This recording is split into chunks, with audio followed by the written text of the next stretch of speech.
ኮሪደር እኮ ኮምፈርት የለውም።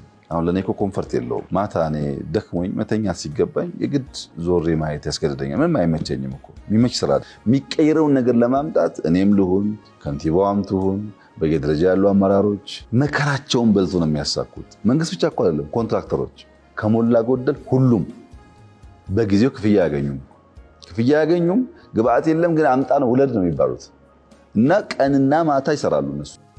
ገለተ ጉዳ ቀብዱ ሙሜ ኬኛ har'a jechuun si galateeffannu yoo dhabne arrabattiin si galateeffannu yoo dhabne dhaloota dhufutu si galateeffata dhaloota dhufutu dhalootatti maqaa kee dabarsaa jiraata guyyaa guutuu dadhabaa oolle guyyaa guutuu olii gadi deemaa oolle keessummoota meeqa simachaa oolle piroojeektii guyyaa daawwatamu meeqarra deemne dambidalloo dhaqee gimbii dhaqee naqamtee dhaqee finfinnee dhufee galgala sana immoo ciisu osoo duddi isaa ciisuu barbaadu osoo ijoolleen isaa waliin taphachuu barbaadu osoo miilli isaa isa dadhabee jiru immoo galgala piroojeektii irra deemedha. Piroojeektiin koriidarii kun nuuf komfortabilii mitiidha garuu dirqamatu nurra jiraatu hojjenna osoo dadhabnu osoo boqochuu barbaadu responsibility waan narra jiruuf hin hojjedha.